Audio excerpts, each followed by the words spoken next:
Hi students, good evening. A very warm welcome to the SSLC Connect. I am Ramakrishna, your mathematics tutor, and we are going to discuss about the topic arithmetic progression.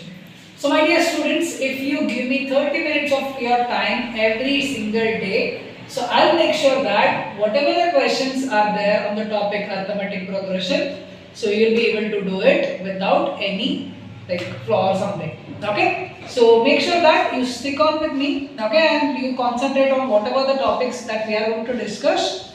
And yes, for this topic called as arithmetic progression, there is a total weightage of 6 marks in your examination. So either they can ask you a 4 marks question and a 2 marks question, or else in the year 2022 they had asked you a question like there was a multiple choice question for 1 mark, there was a 2 marks question, and also there was a 3 marks question. So that is all about the arithmetic progression. The total weightage is about 6 marks, and if you give me 30 minutes of your time every single day, so I'll make sure that like every single box is ticked.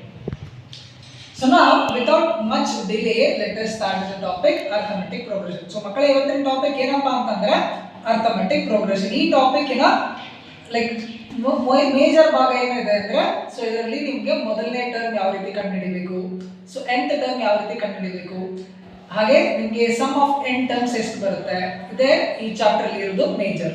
Okay, so ಇದರ total weightage ಎಷ್ಟಪ್ಪ ಇದೆ ಅಂದ್ರೆ so total ನಿಮಗೆ 6 marks ಬರುತ್ತೆ.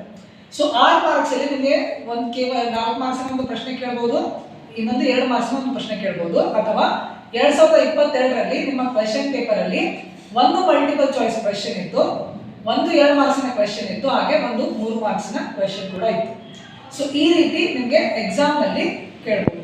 So ಪ್ರತಿದಿನ ನೀವು ನಮಗೆ 30 ನಿಮಿಷ ನಿಮ್ಮ ಸಮಯನ ಕೊಟ್ಟರೆ ಸೊ ಈ ಟಾಪಿಕ್ ಅಲ್ಲಿ ಏನೆಲ್ಲ ಕವರ್ ಆಗುತ್ತೆ ಅದನ್ನೆಲ್ಲವನ್ನು ನಾನು ನಿಮಗೆ ಹೇಳ್ಕೊಡ್ತೇನೆ. ಸೊ ಯಾವುದೇ ಒಂದು ಕ್ವೆಶ್ಚನ್ ಆಗಲಿ ಅದು ಕೂಡ ನೀವು ಅದನ್ನ ಆರಾಮಾಗಿ ಸುಲಭವಾಗಿ ಬಿಡಿಸಬಹುದು. Okay, so without much delay let us begin with the topic called as arithmetic progression. So arithmetic progression ಅಂದ ತಕ್ಷಣನೇ ನಮ್ಮ ಮನಸ್ಸಲ್ಲಿ ಏನು ಬರುತ್ತೆ, right? So it is dealing ಅದಕ್ಕೇನೋ like we are having something with numbers. arithmetic is a branch of mathematics ಅಲ್ವಾ, which deals with numbers. So arithmetic progression ಅಂದ ತಕ್ಷಣನೇ ನಮ್ಮ ಮನಸ್ಸಲ್ಲಿ ಬರುವಂತದ್ದು ನಂಬರ್ಸ್, ಹೌದಾ? ಸೊ arithmetic progression ಅಂದ್ರೆ ಏನು? It is nothing but a list of numbers where every number is obtained by adding a fixed number to the preceding number except the first number. ಮೊದಲನೆಯ ಒಂದು ನಂಬರ್ ಅನ್ನು ಬಿಟ್ಟು ಪ್ರತಿಯೊಂದು number ಹೇಗೆ ಬರುತ್ತೆ ಅಂದ್ರೆ ಅದಕ್ಕೆ ಒಂದು ನಾನು ಫಿಕ್ಸ್ಡ್ ನಂಬರ್ ನ ಆಡ್ ಮಾಡ್ತೀನಿ.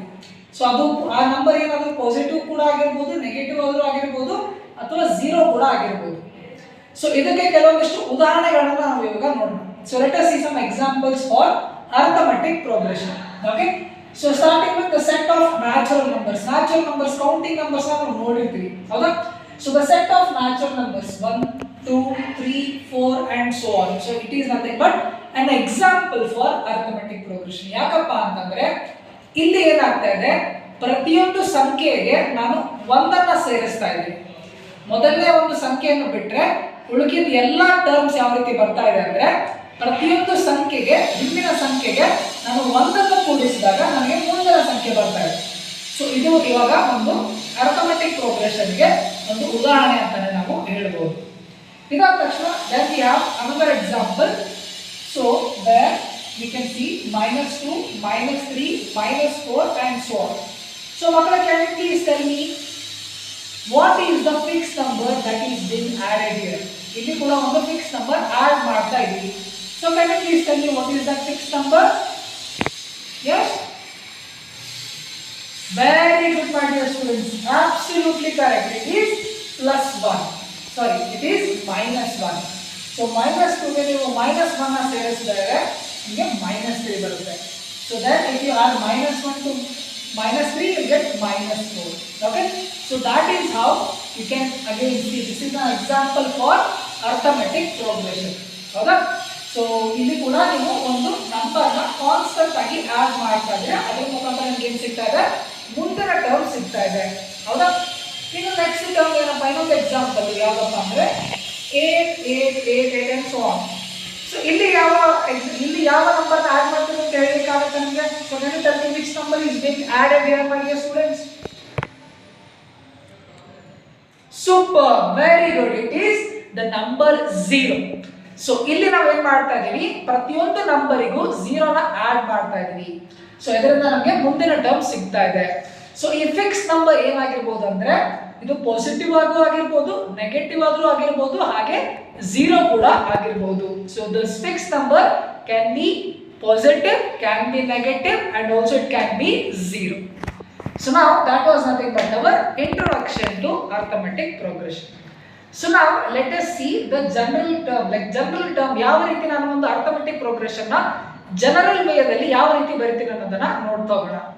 So the general form of an arithmetic progression is represented by a, a plus b, a plus 2b and so on. ಹೌದಾ? ಸೊ ಇಲ್ಲಿ ಒಂದು ಕಾನ್ಸ್ಟಂಟ್ ಟರ್ಮ್ d ನ ನಾನು ಆಡ್ ಮಾಡ್ತಾ ಇದ್ದೀನಿ. ಮೊದಲನೇ ಟರ್ಮ್ಗೆ d ನ ಆಡ್ ಮಾಡಿದಾಗ ನನಗೆ ಸೆಕೆಂಡ್ ಟರ್ಮ್ ಸಿಕ್ತು. ಸೊ ಸೆಕೆಂಡ್ ಟರ್ಮ್ಗೆ ನಾನು ಮತ್ತೆ d ನ ಆಡ್ ಮಾಡಿದಾಗ ಥರ್ಡ್ ಟರ್ಮ್ ಸಿಕ್ತು. So on adding d to the first term I got the second term and again adding d to the second term I got the third term. Correct? So now this is nothing but the general form of an arithmetic progression. Now talking about its nth term.